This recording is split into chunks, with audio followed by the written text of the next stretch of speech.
Jesus, katagpuin mo ako ngayon. Sa pamamagitan ng iyong mensahe, nais kong mabago. Tulungan mo ako, banal na Espiritu.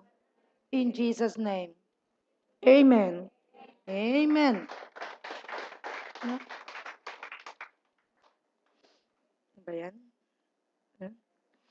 So we will talk about the Church of Christ, the body of Christ, and the Church of Satan.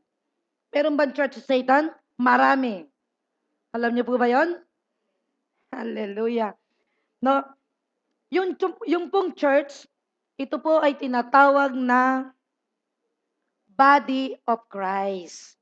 Big sabihin sa Tagalog, ito ay katawan ni Kristo, as in ganito, si Jesus po yung ulo ng bawat simbahan niya at tayo po yung katawan. Kaya po yung church ni Jesus Christ, ito po ay tinatawag na body of Christ. So ito po yung katawan. At ang katawan, ito po yung gumagawa. Kaya tayo po yung kumikilos dito ngayon sa daigdig para kunin ang mga taong wala pa kay Kristo. Amen? So nung last Sunday po, tinalakay po natin yung Matthew 16 verse 18. At ang sabi rito, tinanong kasi ng Panginoong Yesus, sino ba ako sa labas? Ano ba ang pagkakakilala sa akin ng tao sa labas? Ang sabi ni Simon, ang sabi po ng iba, kayo po yung propeta. Kayo po si Jeremias. Kayo daw po si John the Baptist.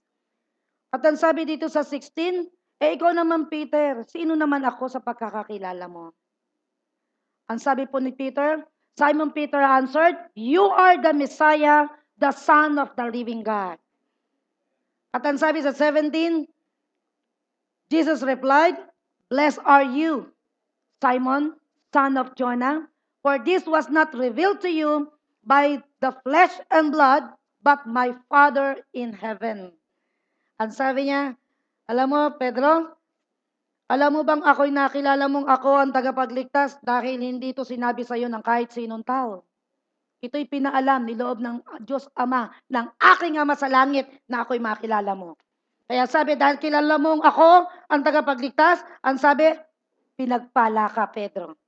At lahat din ngayon ng mga taong si Jesus ay kilala na siya ang tagapagligtas na pinagkaloob ng Diyos dito sa sanlibutan. Ang sabi ng Diyos sa ating lahat ngayon, pinagpala ka. Hallelujah! Huh? And verse 18, ang sabi rito, and I tell you that you are Peter. Ang Peter po means small rock. Petros means small stone. Kaya ang sabi, and on this rock, I will build my church, and the gates of Hades will not overcome it. Ang sabi ng Panginoong Yesus, ako ay magtatayo ng isang iglesia, isang simbahan, at ang kapangyarihan ng demonyo, ng impyerno, ng kamatayan ay hindi magtatagumpay dito. Dahil ako mismo ang magtatatag. Bakit kaya hindi magtatagumpay ang impyerno dito sa itatayo ni Jesus na simbahan? Ibig mo bang sabihin, Pastora, hindi lahat ng simbahan si Jesus ang nagtatag? Yes. Marami ang Church of Satan na hindi si Jesus ang Diyos. At ang iba, nilagay pa nga iglesia ni Kristo. Ang pangalan ni Kristo pero hindi siya kinikilalang Diyos. So they are not blessed. Dahil ang sabi ng Panginoon, you are blessed if, sabi ni Jesus, if you know me that I am a son of God. Pero pag hindi nyo ako kilala na ako'y anak ng Diyos, na ako'y Diyos din, sabi niya, hindi ka pinagpala. Kung hindi ka pinagpala, anong tawag sa iyo? Di sinumpa. Di po ba? Tayo po ba ang pagkakaalam natin kay Jesus siya ay anak ng Diyos? Na siya yung totoong pinagkaloob ng Diyos sa atin na tagapagligtas. Sabi mo nga, I am blessed. Okay, ano ba itong itinayo ng Panginoon? Sabi niya, I will build. Ibig sabihin, magtatayo siya. I will, future. At patuloy ito na dumadami. Ephesians 4:11-12. Ang Diyos po ay nagtatag ng simbahan. At ang sabi dito sa Efeso, it was He who gave gifts to people. He appointed some to be apostles, to be prophets, others to be evangelists, and others to be pastors and teachers. He did this to prepare all God's people for the work of Christian service in order to build up the body of Christ. So ang sabi ng Diyos, ako'y magtatayo ng simbahan at ako'y mag-a-appoint ng ang iba daw ay apostol, ebanghilista, propeta, pastor, at guro. At itong limang ito na pinili ng Diyos, yun daw po yung authorized to preach the gospel at yun lang ang magre-receive ng divine revelation from Him. Nagkakaintindihan po ba tayo? Ba't hindi man lang kayo mag-amen? Hindi ko kayo maramdaman. Para akong walang kausap. Okay? So, sino yung 5 na tinakda ng Diyos para mangasiwa daw ng kanyang simbahan dito sa lupa? Apostol, propeta, ebanghilista, pastor, at guro. Walang pare. Walang ministro. It is the Word of God. Amen? So, kailangan dito tayo sa simbahan na itatayo ni Kristo dahil ang sabi ni Jesus, itong itatayo ko na to, hindi dito magtatagumpay ang demonyo. Hindi pwedeng magtagumpay dito mismo pati ang kamatayan. Amen? So pag hindi ganun ang pinupunta mong simbahan, ay sigurado panalong-panalo mga demonyo doon. So maging matalino po tayo. Dapat dito tayo kay Kristo. Amen? Okay. Ngayon, ano ba itong sinasabi mong simbahan? Efeso 2:20. Ang sabi po rito sa Efeso, tayo daw mananampalataya ay katulad daw ng isang gusali. Isang building daw tayo. Na ang haligi ay mga apostol at ang mga propeta at ang pundasyon ay si Kristo Jesus. Ano ba yan? Okay? Pakipakita nga yung church.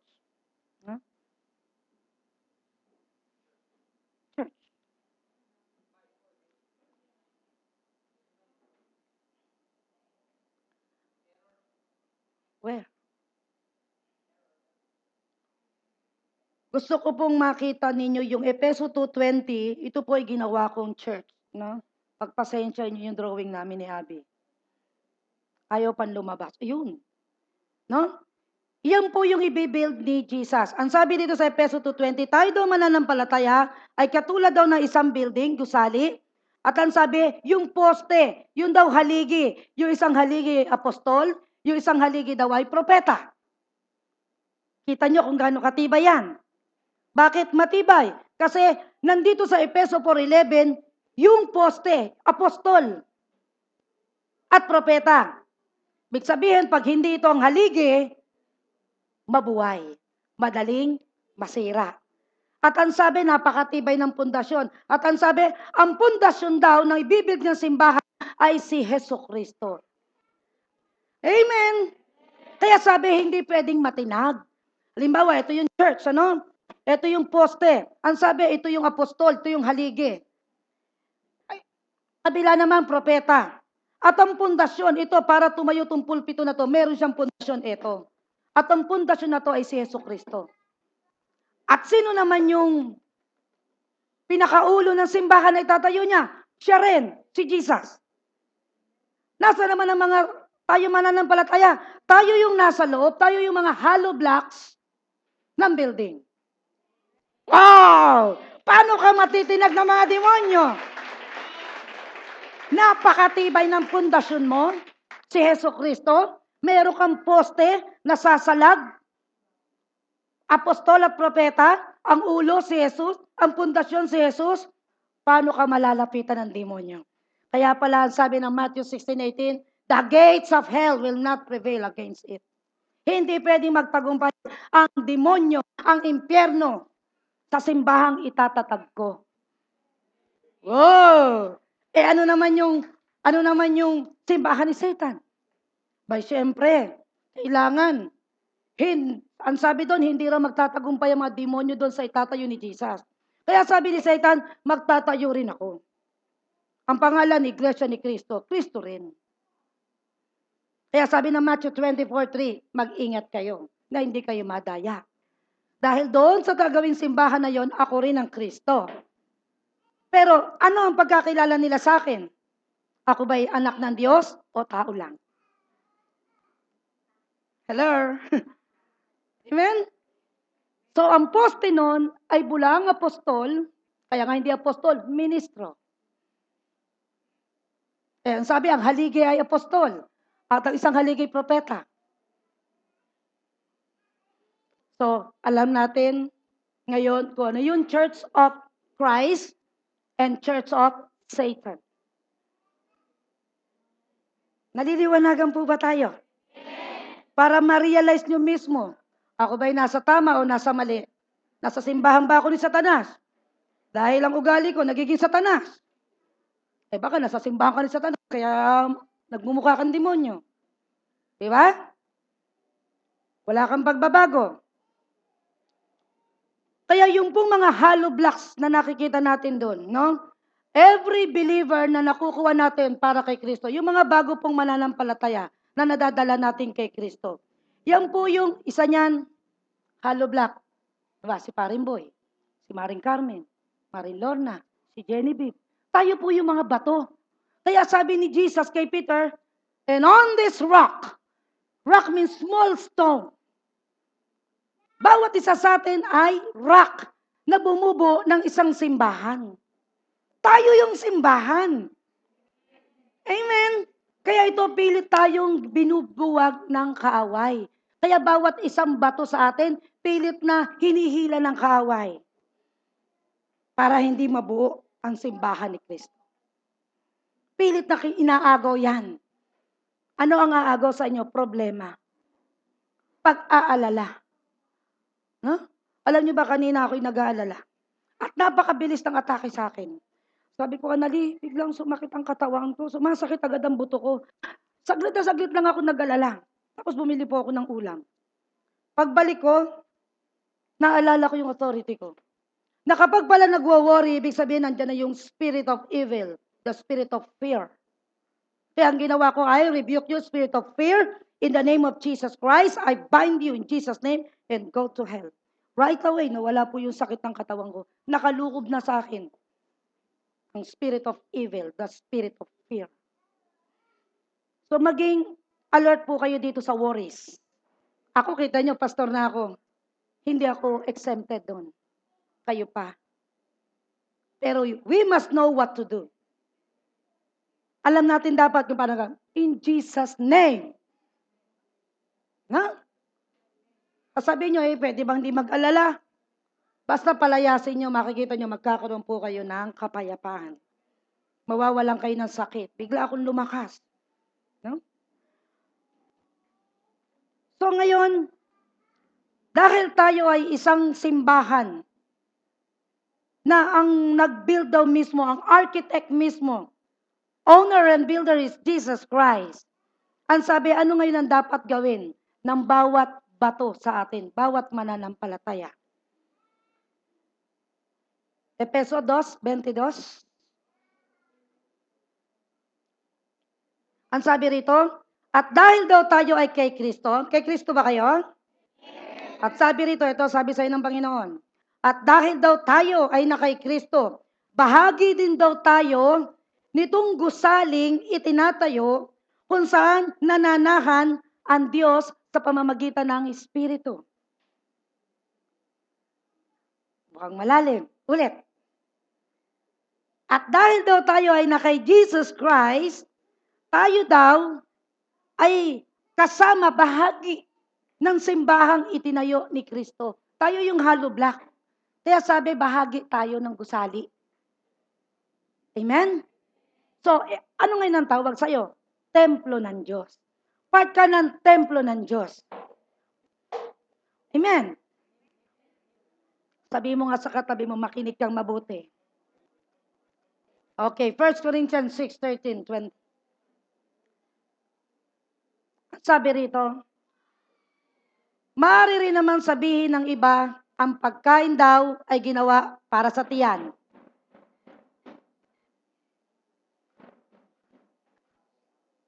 At ang sabi, at ang tiyan ay para sa pagkain. Tama naman, di ba? Okay. Totoo yan. Ngunit darating ang araw na pareho itong sisirain ng Diyos at ang Diyos ang nag-iingat nito. Ang katawan daw ay hindi para sa sexual na imoralidad, kundi para sa paglilingkod sa Diyos. At ang Diyos ang nag-iingat nito. Para saan daw ang ating katawan? Sa paglilingkod sa Diyos. Hindi raw para gamitin sa sexual immorality. Hindi nyo ba narinig ang balita? Ang Singapore, ang Hong Kong, ginawa ng legal ang prostitution. At ang Pilipinas, wini-work out din, nagayahin natin yon. Para daw malesen daw yung AIDS, ay kailangan yung mga legal na prosti na lang ang pupuntahan ng mga lalaking mahihilig. Pero ang sabi rito ng 13, napakalinaw, ang katawan daw ay hindi para sa sexual na immoralidad, kundi para daw sa paglilingkod sa Diyos. At ang Diyos ang nag-iingat nito. Hello? Kaya pala sobra ang pagkilos ni Satanas dito sa sanlibutan. Na ang sexual immorality napakatindi. Kita niyo yung mga beer house. Yun ang mga malalakas na negosyo. Mga spa, masahe, na kung meron kang budget, pwede mong ilabas yung nagmamasahe. Amen? Spa. Diba? May extra.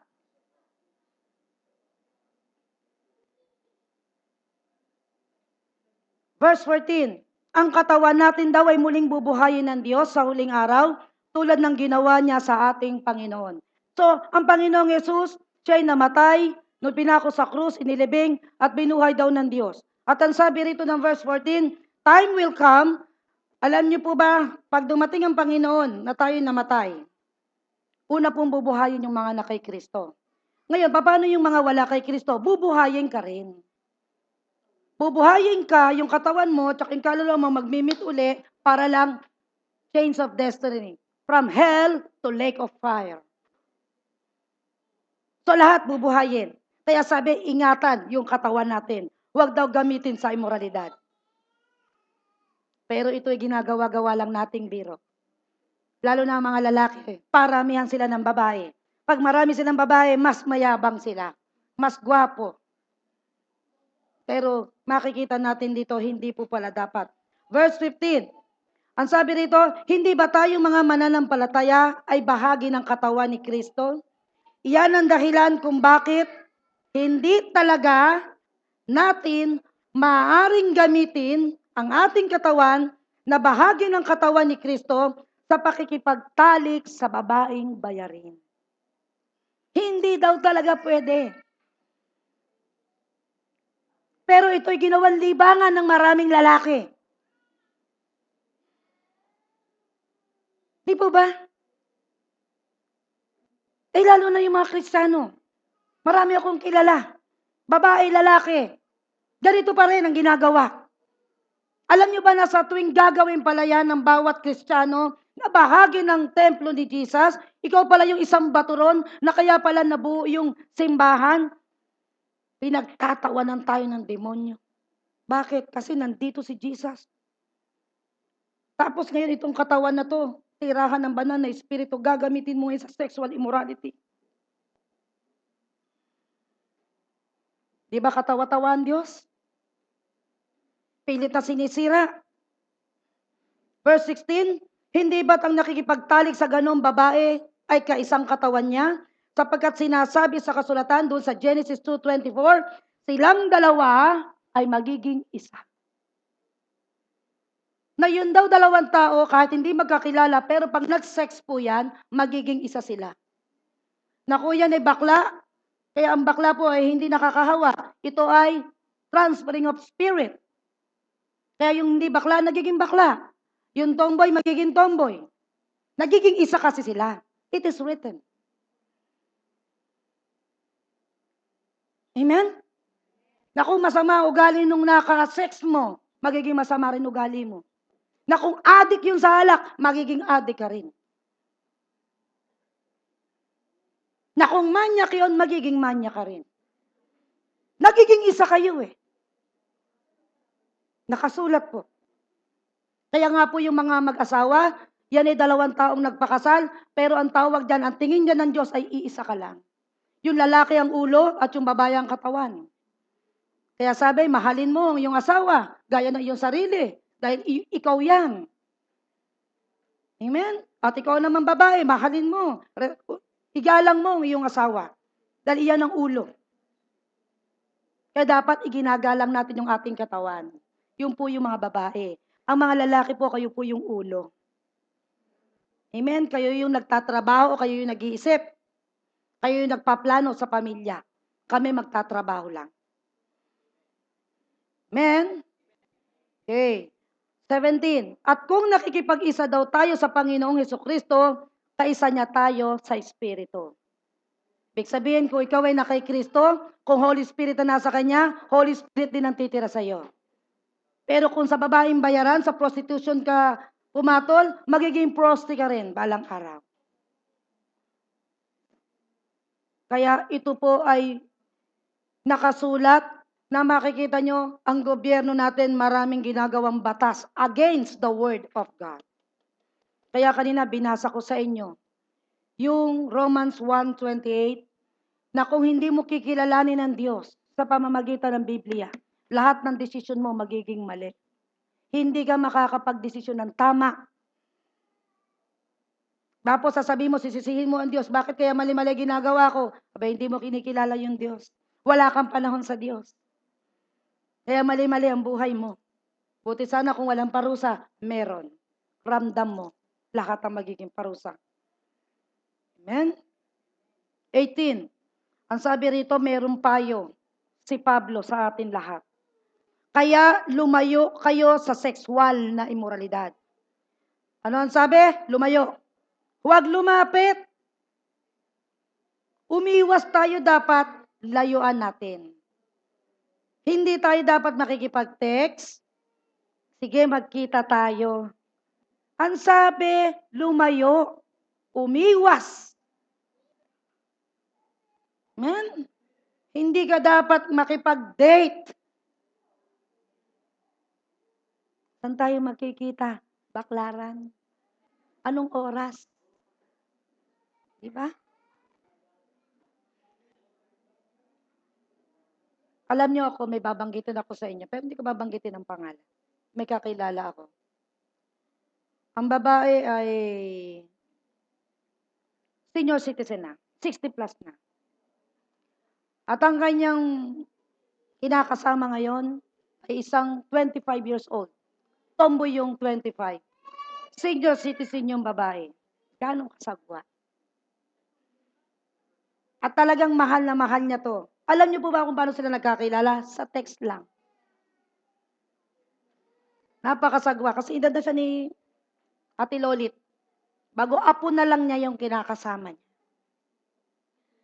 Kasi laki lang ni Abby. Nakita niyo kung paano. Pero ito pong babaeng ito tumatawag sa Diyos. At magaling sa salita ng Diyos. Nakakalungkot isipin. Di po ba? Sabi ko, how come na ito isang professional na babae. Matalino may tinapos. Pero tingnan nyo, sa text lang, nagkaintindihan. Naging isa na ngayon sila. Napakasagwa. Ganun po winawasak ni Satanas ang katawan ng bawat isa sa atin. Kaya ang sabi ng Panginoon, kaya lumayo daw tayo sa sexual na immoralidad. Ang ibang kasalanang ginagawa daw ng tao ay walang kinalaman sa kanyang katawan. Ngunit ang gumagawa daw ng sexual na immoralidad ay nagkakasala sa sariling katawan. Halimbawa, nagnakaw ako. Kamay lang to. Kasi po, kaya sabi lumayo tayo sa sexual na immoralidad dahil po sa pag nagsesex, nagkakaroon ng soul tie. Yung kaluluwa nila nag-iisa. Talagang kaloob-looban ang matatouch nito. Unlike nung nagnakaw ka, nagsinungaling ka, kaya grabe itong sexual immorality. At ito'y ginagawa ng palihim. Hindi ito kita. Kaya nga po yung computer, napakarami na ngayon nakikita ng mga bata. Na ngayon, kung makikita nyo, nililigal ng lahat ang pinagbabawal ng Diyos. Yung pinalalayuan sa'yo, legal na. Legal ang prostitution, legal ang marijuana, legal na rin yung mga pinagbabawal ng Diyos. Yung salita ng Diyos, ayaw na nilang gawin. Ang gusto nila kung ano yung maganda sa kanila, yun ang ginagawa nila. Ayaw nilang sundin ito. Bawal na rin ang prayer. So lahat ng gusto ng Diyos, bawal. Bakit kaya nagiging ganun ang desisyon? Dahil nga po hindi nila kilala ang Diyos. Kaya sabi, hindi ka na makakapag-desisyon ng tama. Kaya mali na. Pero hindi po yung titigil doon. Darating ang judgment ng Panginoon. Hindi pwedeng hindi parusahan ng Diyos ang kasalanan. Kaya sabi, ang gumagawa daw ng sexual na immoralidad ay nagkakasala sa sariling katawan. 19, hindi ba't ang katawan daw natin ay templo ng banal na espiritong tinanggap daw natin mula sa Diyos at ito daw ay nasa atin, nasa inyo. Ito yun, yung katawan ay binigay ng Diyos. Bakit ka ba binigyan ng katawan? Para meron siyang tirahan dito sa lupa.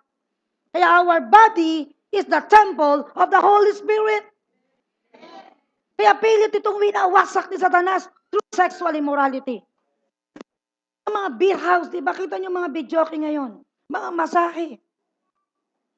Grabe. Mga date, no? Mga pasimple-simple. Pero hindi natin alam, winawasak natin ang ating sarili.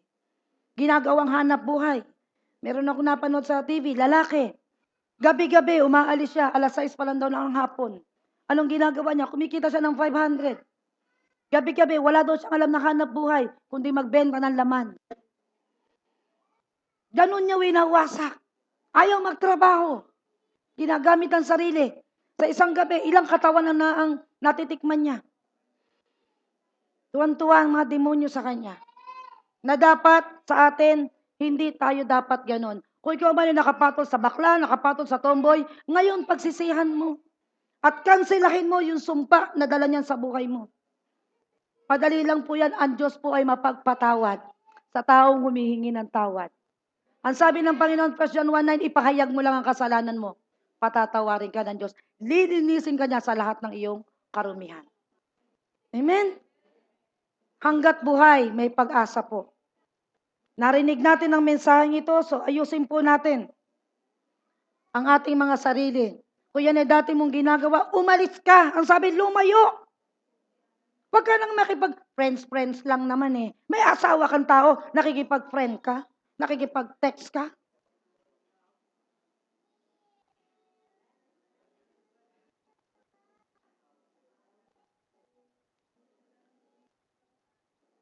Nagiging katawa-tawa po ang Diyos. Isipin nyo, tingnan nyo kung gaano kasagwa. Ang Holy Spirit, nasa katawan natin. Eto, si Holy Spirit na hindi nakikita. Kunyari nakikita nyo. Dahil sabi, ang katawan daw natin ay templo ng banal na espiritu. Ibig sabihin ng templo, baka niya to. Tapos ngayon makikipag-sexual ka sa ibang lalaki. Di ba? Yung part ng katawan ni Kristo, ginagamit mo sa kahalayan. Di ba tuwan-tuwa ang demonyo na ang katawan ni Kristo gumagawa ng kasalanan? Pinagtatawanan tayo ng mga demonyo. Winawasak pilit ni Satanas yung church na ibinild ni Jesus. Na kailan sabi, hindi magtatagumpay ang impyerno ron. Pero pag isa-isa tayong nakuha sa sexual immorality, magtatagumpay ang impyerno sa tinatag ni Jesus Christ. Amen? This is a serious matter.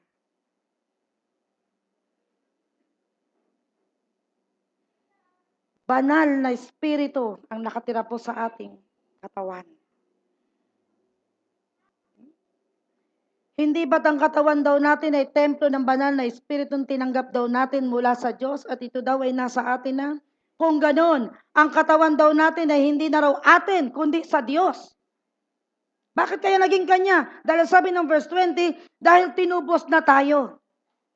Nakasanla kasi tayo dati kay Satanas, na para bang alahas, tinubos mo, nasa sanlaan. Tinubos ko ngayon, wala akong itubos. Tinubos na ibang tao, pag-aari na yun ng ibang tao. Amen? So, ang sabi rito ng verse 20, tinubos na kayo ng Diyos sa napakalaking halaga. Dugo na walang katulad. Banal na dugo. Hindi basta dinuguan. Banal na dugo ni Jesus ang pinantubos sa bawat isa sa atin. Kaya sabi, yung katawan nyo na yan, akin na yan. Lahat ngayon ng kumilala kay Kristo, ako ang may-ari niyan. Kaya sabi, lumayo kayo sa kahalayan. Lumayo kayo sa sexual immorality. Akin ang katawan niyan. Gamitin mo yan sa paglilingkod. Amen. Ang sabi, napakalaking halaga ang tinubos ko sa inyo. Kaya gamitin daw natin itong ating katawan sa parang ikapupuri ng Diyos.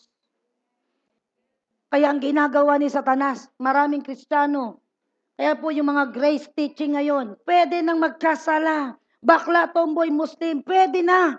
Basta tinanggap mo si Kristo, ligtas ka. Wrong!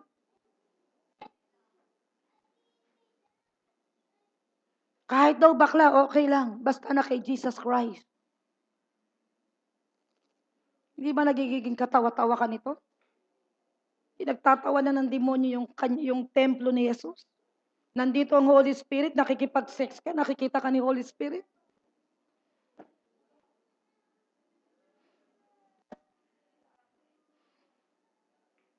Hindi ka kita ng ibang tao, pero kita ka ng Diyos na nakatira sa iyo. Dito niya piniling tumira sa loob ng katawan natin. Kahit magpatayin mo pa ang ilaw, kita ka pa rin niya. Kahit pumunta ka pa ng Baguio, kita ka pa rin niya kasi kasama mo siya.